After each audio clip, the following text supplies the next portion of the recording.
Great to see you all joining. Thank you for joining us today. Just while we let everybody, get into the webinar, if you could put your name and where you're joining us from in the world in the chat box, that would be brilliant to see you all and where you're coming from today, where you're joining us from today. So I am Ella, and I am joining from Costa Rica. Welcome all. Liane from New York City, welcome. Andrea from Costa Rica, nice to see you. Hi Lars, Copenhagen. Sorry. Brilliant. And Marco from Mexico. Now, is it Adrienne? Adrienne, beautiful, Adrienne, lovely name. Yeah. Adrienne, lovely. And you're joining us from, let me just go back up and check. Oh, New Brunswick, Canada, beautiful. Gal from Israel, lovely to see you. Jackie from Philippines. Adriana from Barcelona, Spain, lovely to see you. Manuela from Trinidad. Wow, we're getting lots of great people coming in from lots of places all over the world. So really exciting stuff. And in just a moment, I'm going to share a slide with you because I'll be introducing myself, the webinar, our team at the Center for Executive Education at UPeace, and also our wonderful facilitator, Lars. So I'll start by sharing my screen, get that ready for you guys.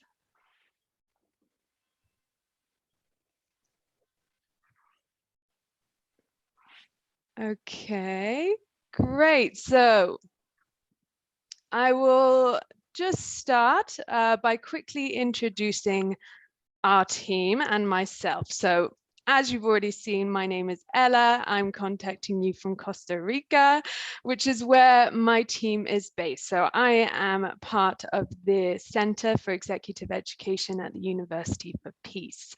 So very quickly, I want to talk to you about the University for Peace. We're quite unique, the University for Peace, because it was established in 1980, and that was when, the height of the Cold War was happening. So conflict and peace was, a hot topic, and, everybody was talking about it. So the United Nations General Assembly actually created the University for Peace in order to create an institution that focused on master's programs for peace and conflict studies. So we get over 150, around 150 students a year from 50 plus countries. We're based in Costa Rica, and we cover things from peace and conflict studies to environmental issues around the world and international law as well. Our goal is to train the future leaders in these tricky topics and social issues throughout the world, things such as climate change, poverty, inequality, and human rights violations as well. And that brings us on to what do we do? So we're the Center for Executive Education, which is part of the institution. But for people who can't basically come to Costa Rica for a year and do a master's program, we provide, we're the link, we're the bridge that provides shorter courses, most of them online as well, for professional development, and it localizes it as well. So the university focuses on these big problems, the macro side of it, and we focus on the micro side. How can we help you in your institution, in your social enterprise, even in your schools or in your homes, kinds of things. So yeah, we really try and focus on a positive impact in that way. And yeah, we cover things like diploma programs, specialized training, study abroad schemes as well. And obviously today we will be doing doing a webinar that gives you a little bit of information, maybe a sneak peek, but actually it's a bit extra information related to our course Organizational Happiness, which will be spoken a bit more about by Lars at the end of this webinar, and that happens on that's starting on June 7th. So we're really excited about that as well. But also, yes, I do want to now move on to introducing our wonderful facilitator for today, Lars. Lars does our positive leadership course here, as well as organizational happiness. And he is an international trusted advisor, HR executive, and also a talent management, expert. And he's also a bestseller on Amazon as well. So you're in good hands. So without further ado, I'm going to pass over to Lars for this wonderful webinar that we're going to have today. Lars, over to you. Thanks a lot, Bella. Thank you for that wonderful introduction. So maybe if I invite you to, for those of you who are comfortable with that and are in a place where you're able to do that, to turn on your webcam. I think it's a much better feel for everyone if we can do that. So I just invite you to do that if you're comfortable with it and you're in a place where you can do that. Thank you for joining us today. There's a few familiar faces and a lot of new friends here. And what I will try to do today, in a minute, I will share my screen or share my presentation that I have. It's a quite rich presentation or slide deck. I'll not use all the slides, but you will have an opportunity to have all of the slides afterwards. So you have all the information for those of you who are joining today, and some of the people also that are not able to join and will see the recording. So this will be recorded also. And I will try to keep it to like 25 minutes short. Both I will share some best practice around organizational happiness. We have been in this field for many years now, so we're starting to have a really good platform on what works well in reality and in practice. And then along that, sharing the best practice, I'll go through how the course that Ella just mentioned, Organizational Happiness, Walking the Talk, how it's structured. So you can get a little feel for that also and see if that's something you want to join and will have benefits from. So, and please, ask questions, put it in the chat box, raise your hand, and let's see if we take it at the end or if we just go along with where the energy is. Very often in these sessions where we're doing organizational happiness, we are meeting every Tuesday for 1.5 hours, and very often we go with the energy. Where is the energy? Where is the interest? What's brewing for me? What's cooking for me? So also here, if you have a burning question, please go ahead. So I'll try to share my screen here.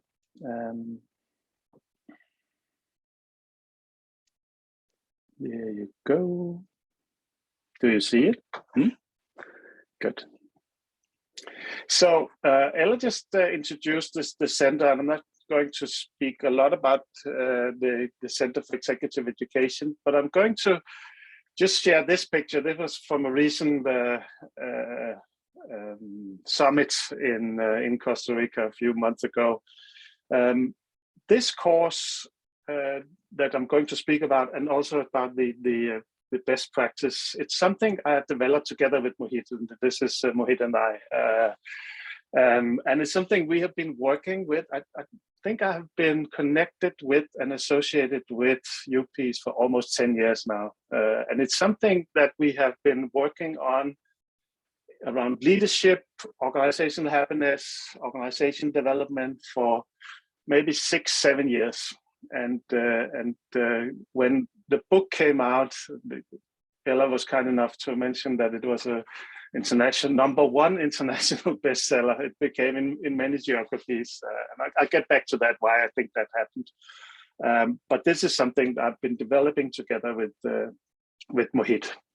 Everything, short introduction from me, everything I do is around releasing potential, I would say.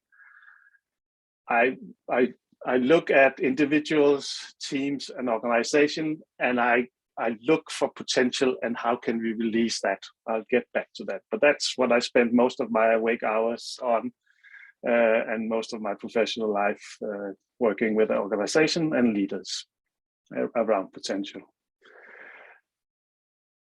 So I just want to show you Ella shared a little bit about UPeace and the Executive Center, our Center for Executive Education. I just want to show you this. I think this is one of the coolest certificates I've seen. I think it's just a very nice certificate. I wanted to show you that one. It's and also you can see the dates where we are running the live virtual workshop on organization happiness.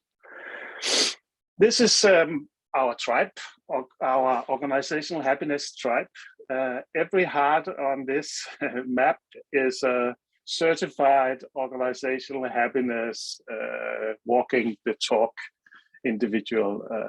So I'm showing you this both because I can see also in the chat box now that you're joining from, on one side Asia, on the other side US, Costa Rica, Trinidad, Tobago, Europe, and this is a tribe or a movement that we have been developing slowly over the last 3 years. So this course is a part of that development, it's a tribe that I'm very proud of and I'm close connected to. So I'm really looking forward to kicking off again here in June, the next 5 weeks. So the course is built like this. It's a 5 sessions, and each of these sessions we take a deep dive into a subject. I'm going to mention on each of these 5. I'm going to mention one best practice for me to share and for you to maybe think about or take home or think about. I want to do more of this, or I want to take a deep dive into this.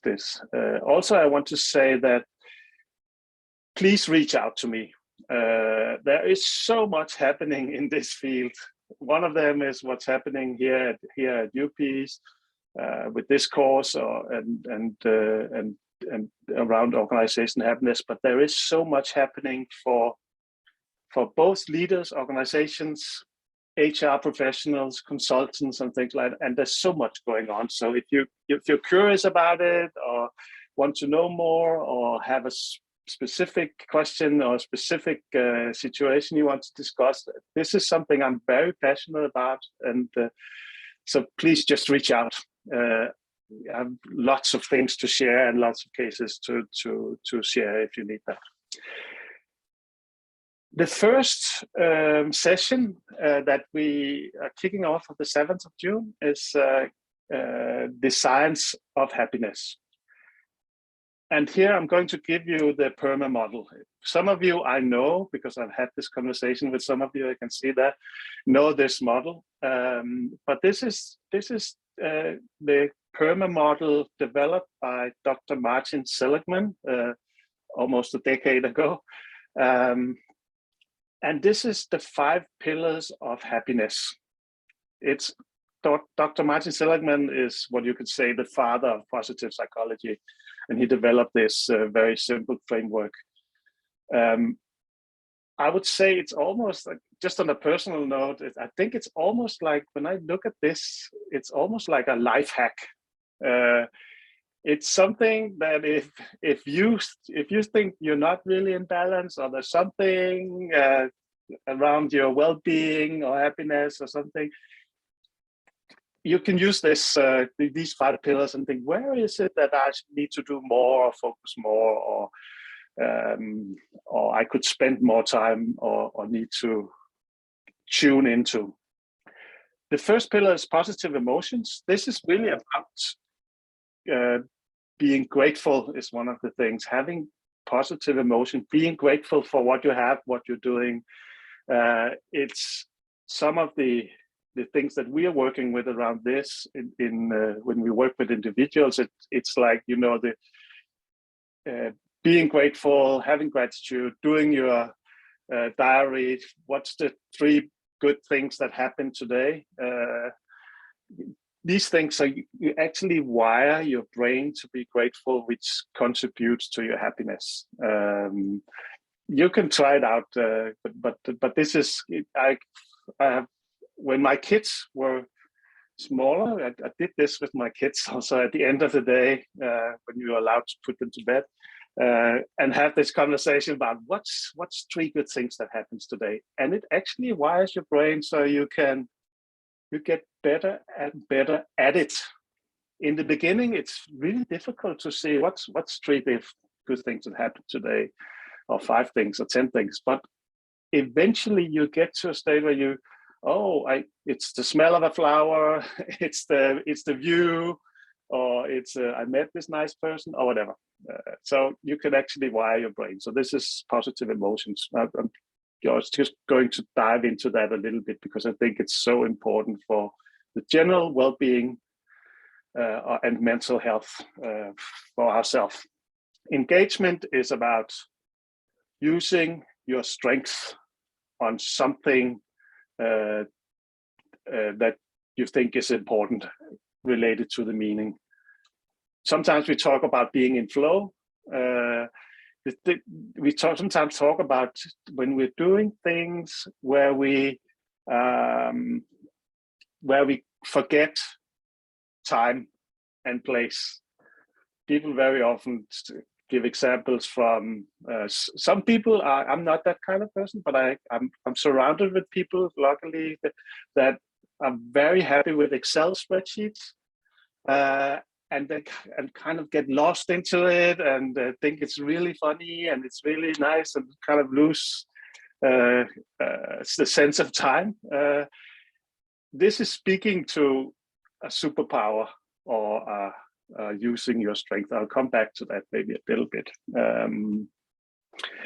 But being in flow, sometimes you feel it when you're doing sports or playing a musical instrument or something like that. But engagement, positive relationships, it's really about it.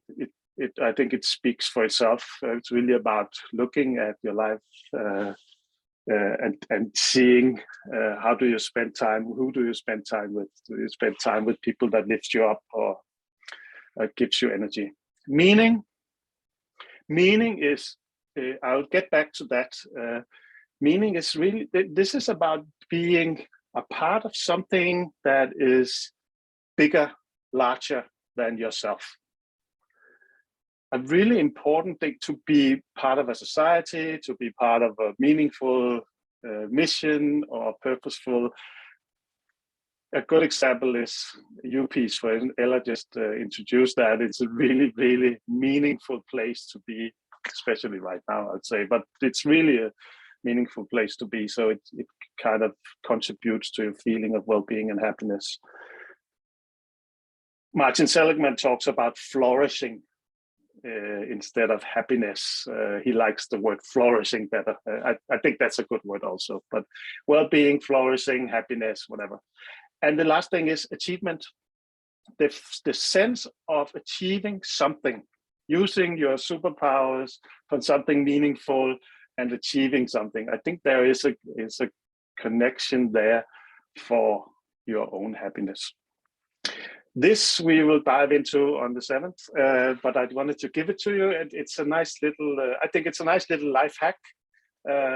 If you take it and read it, look it up if you're interested. There's so much data around this, if this inspires you. This course focuses, I'd say there are some mega trends right now when individuals, we have always been in the pursuit of happiness, you could say. It's a part of the US Constitution even, but that we are pursuing the happiness, right? We are focusing, how can we be more happy?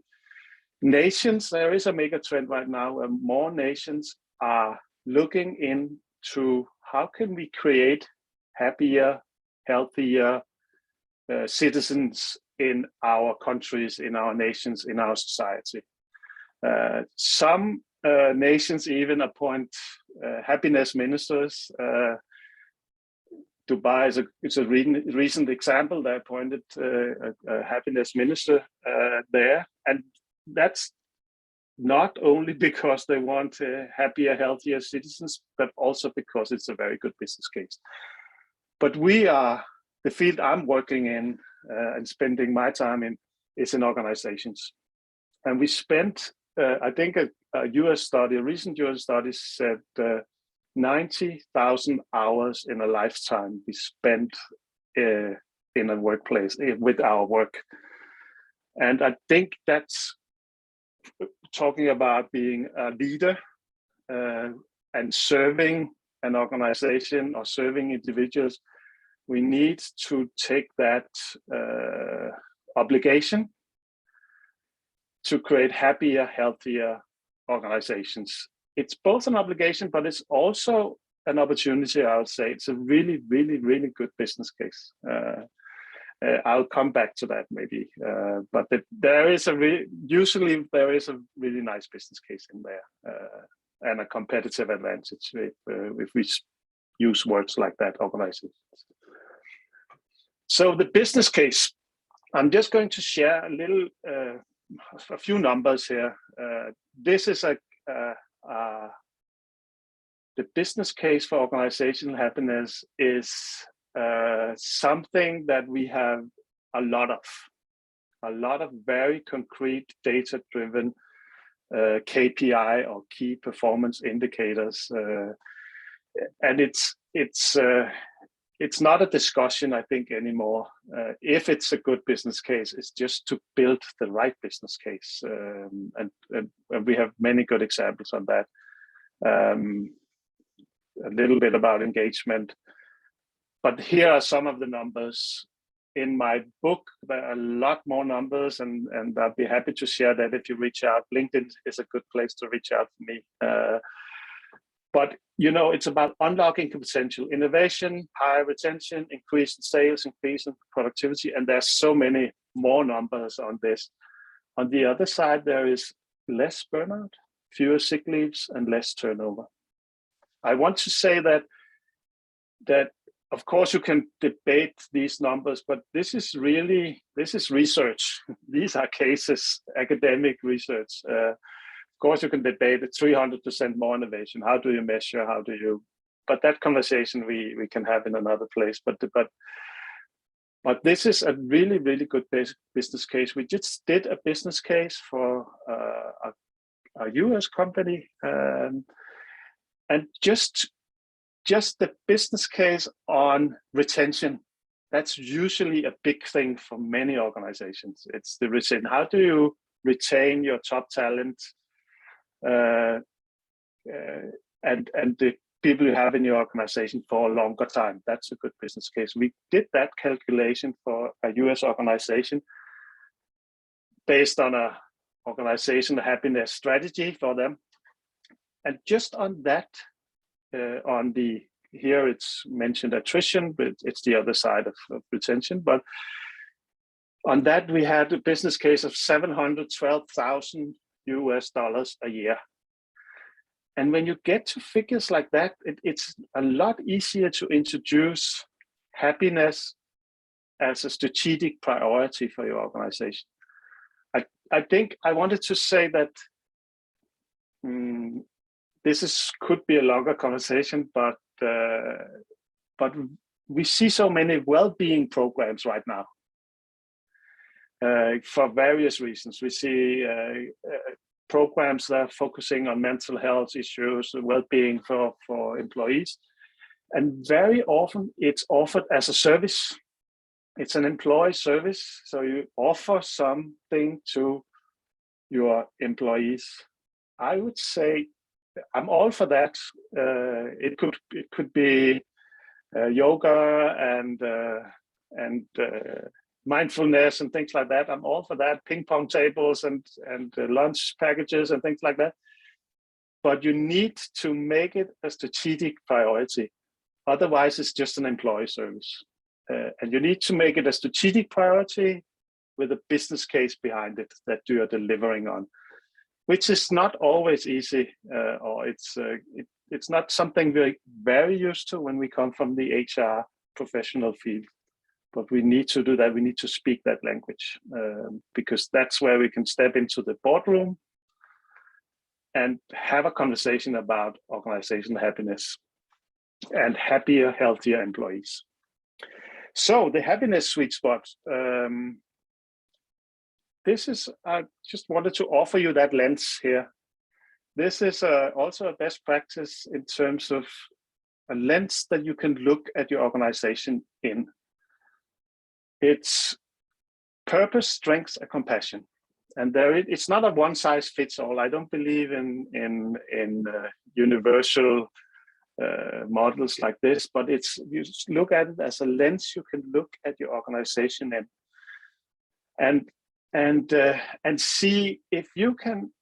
This is actually, we have done a lot of work, Mohit and I together, in terms of translating some of the things from PERMA, some of the cases that we know, some of the research, some of the academics, into a very simple model. I'm all for, when I'm working with organizations and leaders, I'm very focused on getting from strategy to action. Getting from talking about it to actually changing a behavior in your organization. And sometimes we say that complexity is the enemy of execution. And so we wanted to keep it as a simple model here, with these three pillars of organizational happiness. And I want to give you a metaphor here, because it's already there. I talked about my passion was unlocking potential, or my awake hours. I spent most of my awake hours on that. It's all about unlocking potential, and it's already there. Sometimes this story about that it's already there. Sometimes we, as consultants or trusted advisor or whatever we call ourselves, we talk about reinventing things. We talk about burning platforms. We talk about disruptions, and I'm very careful, and I'm not sure I believe in that when you do organizational development, because it creates almost like a scared organization. This is about having the right tools and handles to unlock potential. And I use this metaphor.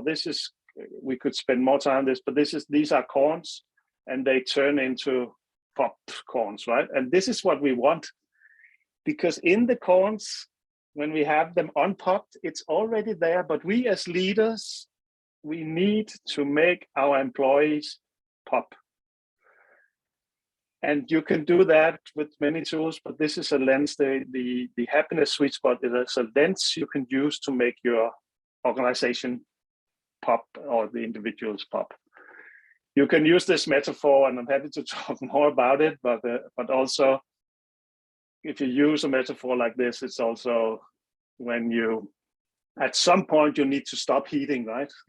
When you have, in my microwave, it's 3 minutes and 15 seconds, I think, for a bag of popcorns, but you need to stop at some point, because if you continue, the persons that pops first, they will get burned, right? And some of them never pops. So there's also kind of, if you use the metaphor, you can say there are always 5 or 7% in an organization or in a bag of popcorns that you need to place some other place so they can pop elsewhere and not in your organization. But this metaphor is, it's already there, and how can you make them pop? And this is when we talk about purpose, strengths, and compassion. Each of these three pillars is a 1 hour at least conversation, or a 2-week course, or but I wanted to say purpose is something that it's a heartfelt purpose that is more than profit for your organization. And this is where the power of belonging is for your organization. This is why people are proud of working for you, and where they share their stories, and where you can attract top talent to your organization. Some organizations, this is really easy, like UPs. For some organizations, it's really, really difficult. Sometimes I use the example of Coca-Cola. How they spend so much money on branding them as saving the world, and sometimes they do. I realize that, but it is actually, it's water with sugar in it, right? That is not healthy for anyone. So that purpose, how would you craft your purpose in the world you are in? Sometimes we call this an employer value proposition also. How do you present yourself in the employee market? Strengths is about superpowers. What's your superpower? If we had more time, I would ask you, what is your superpower? And maybe you haven't thought about it, but you need to know. Because if you don't know what your superpower is, you cannot offer that strength to your organization or to your leader. So you can be put in situations where you use your superpower for the purpose of our organization. So you need to know your superpowers, and you need to know the superpowers of your team. So you're able to create an environment where you're creating a strong team. Compassion is a really big thing right now. I have so many leaders and a longer conversation. This is more than empathy. Empathy, sometimes we talk about empathy as a very important leadership trait, or the most important, some will say. I don't agree with that. I think it's necessary, empathy, but it's not sufficient. Compassion is an active thing. Empathy can be very passive. Empathy can be, I see you, I feel you, but there is no action in empathy. So what I would advocate for, and what we're doing here, is compassion in action, which is real leadership. The definition on compassion here is a real interest in other people's difficulties and a burning desire to do something about it. I think that's compassion in action, and that's real leadership. I don't think you can have real leadership without compassion. And another thing around compassion, which is, I can see that it's almost like opening a box when you talk with leaders about compassionate leadership here. It's self-compassion, because leaders are suffering. I think many leaders are suffering. The whole COVID years here have been very tough on leaders, and many leaders have seen themselves as, I need to serve my people, I need to serve my team, my organization, and they haven't had any place to turn to, anyone to talk to. So the thing about self-compassion is, what do I do to be the best version of myself? That's a thing that we could talk a lot about. So that's the heaviness sweet spot. I'm not going to talk a lot about this, but on the course we will have a chance to get the book, and reach out to me if you need a chapter or something. I'm happy to share. I think the more people that can inspire on this, the better. I think. I just want to say, I think it was a surprise for me that it got a bestseller within 4 days when we published it. It became a #1 bestseller in Japan.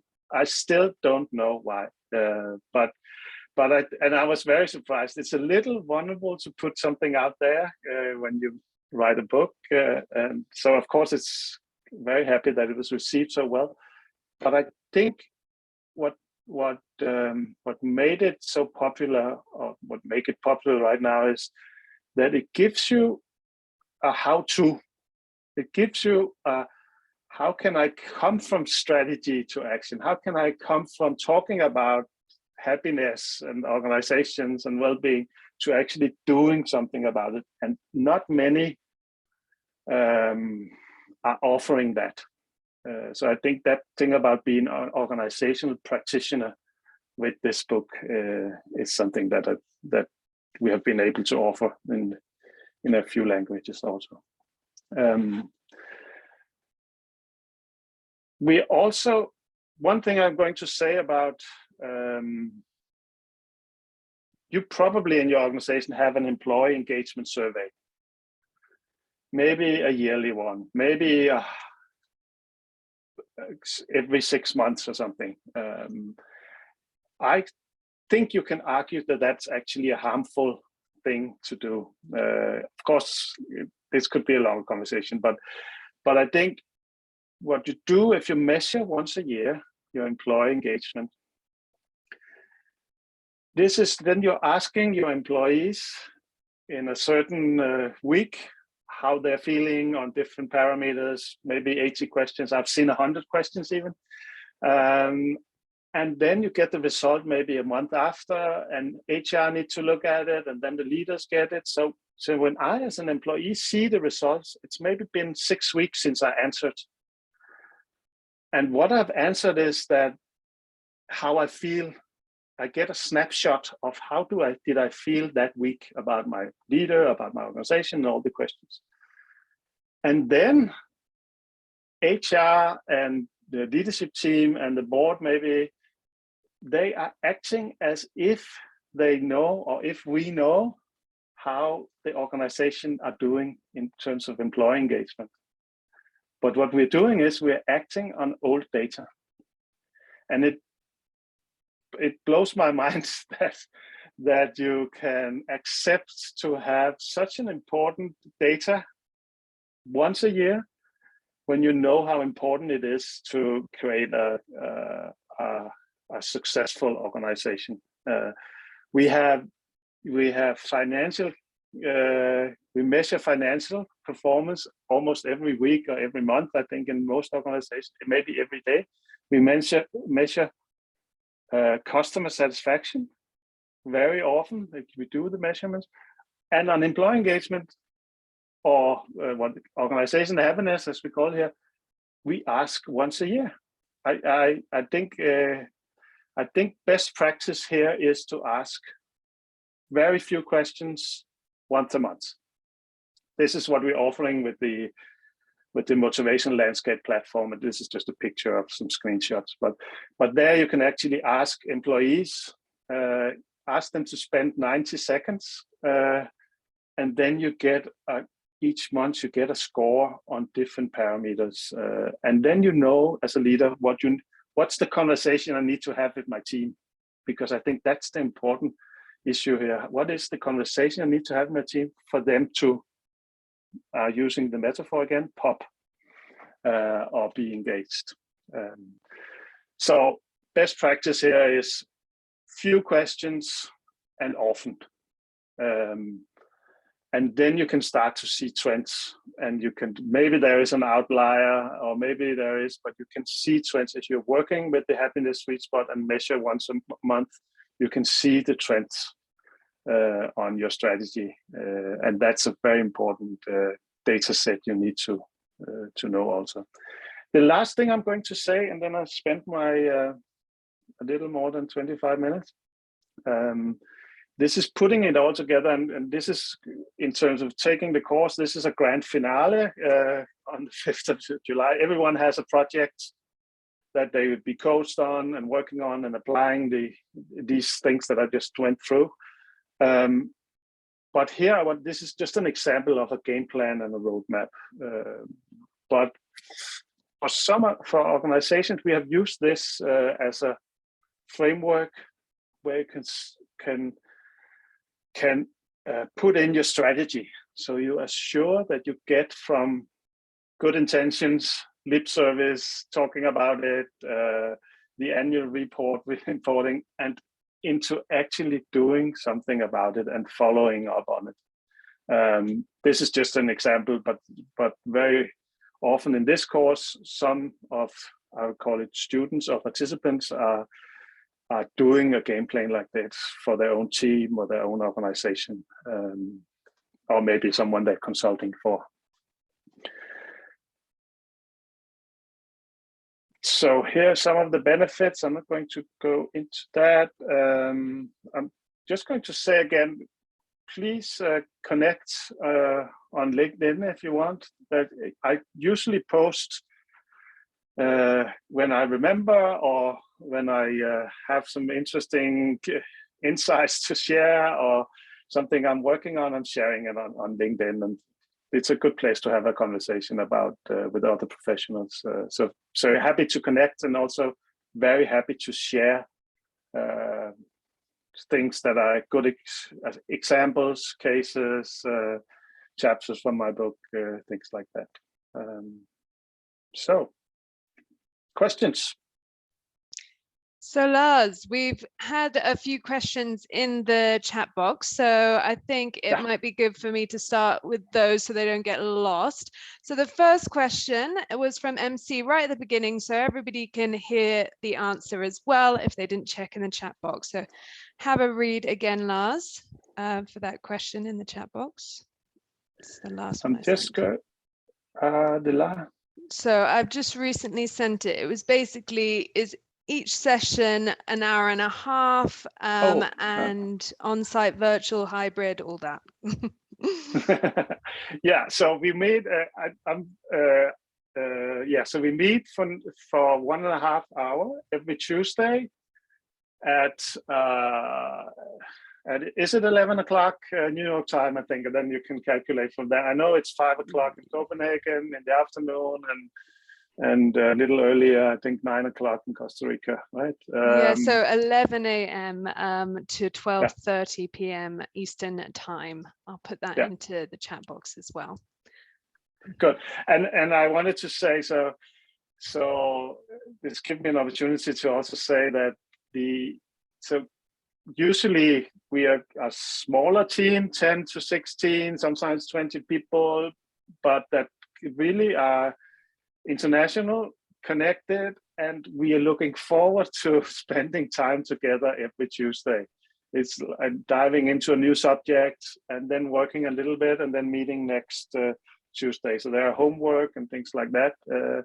And also, for me, it's also a good, nice opportunity to get up to speed with what is happening, what can I share now, what's really best practice in some of these areas, so I can share that with you, or maybe do a little interview with one of our clients or things like that. So it's also those 5 weeks usually full of happiness, organizational happiness for me. So that's also nice. I think the 5th session that we're running on the 5th of July, which is the grand finale, I said, that might be 2 hours because we need to do some presentations and graduation and things like that. So that sometimes it takes a little more than 1.5 hours, but that's just the luxury we have. We have another question as well from, I think, Jack or Jackie. I'm not sure how you want me to pronounce that, but at the very beginning, the question was, how is this related to Ikigai? Maybe that's something. Yeah. Acronym. Your Ikigai, right? Is it yeah, very related. I think I'm not an expert on Ikigai, but I've participated in some trainings and things like that, which is I have to be careful here, but it's very related to, it's a Japanese approach to your purpose, your why. I would say also one of my heroes in this area is Simon Sinek. The work he does with start with your why and crafting why are you here? What's your why? I think that's very related to finding your Ikigai. So good question, and yes, that's very related, I think. I do have another one, but I can see that Liliana has got her hand up, so I don't know whether you want to pass over to Liliana. Very fast. Hello, everybody. Just one question.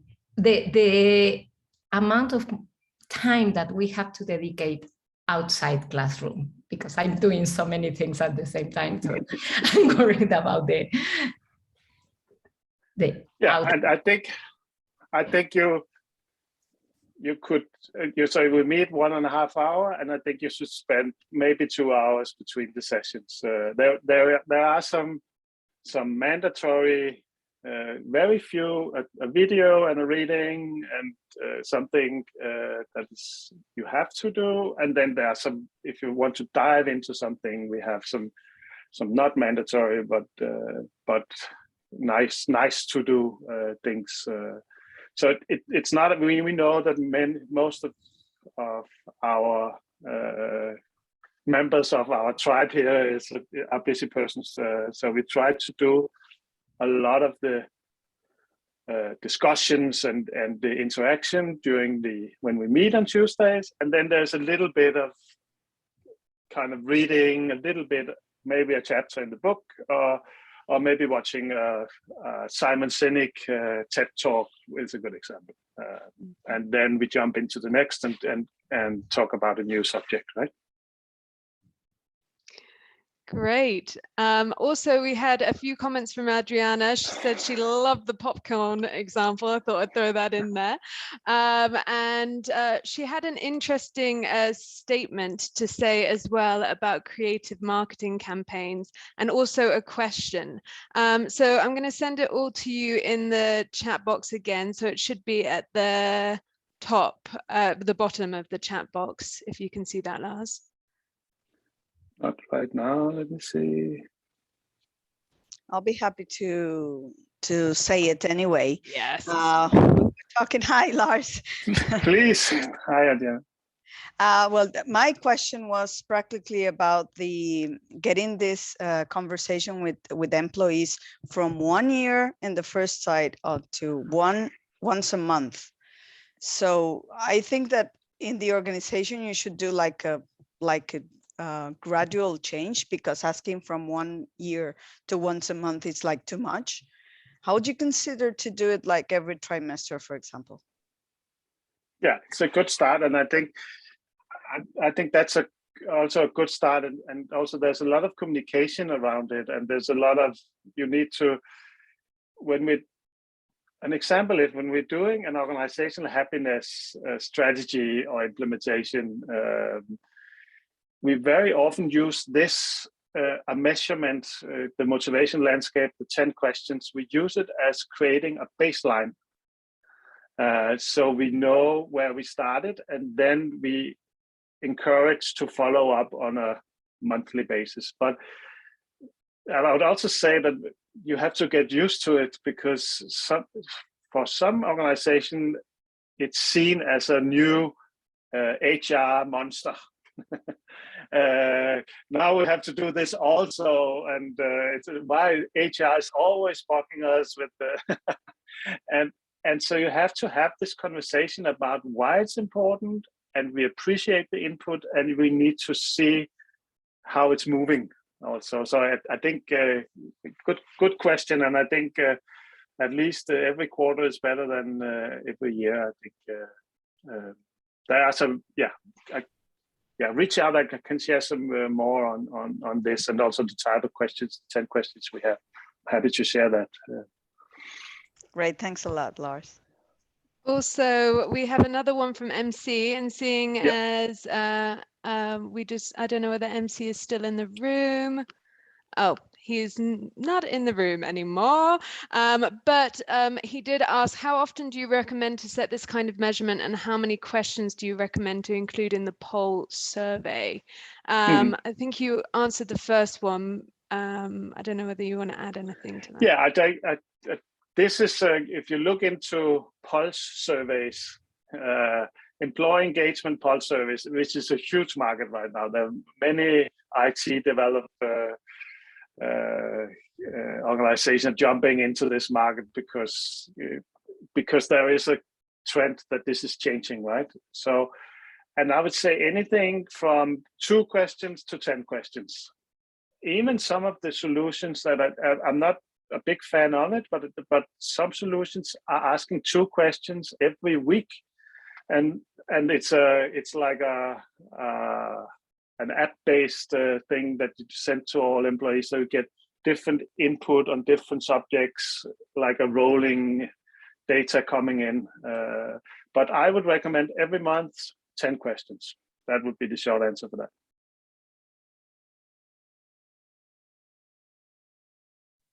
There were no more questions from the ones that I noted down. So if anybody else has any more questions, please do raise your hand now.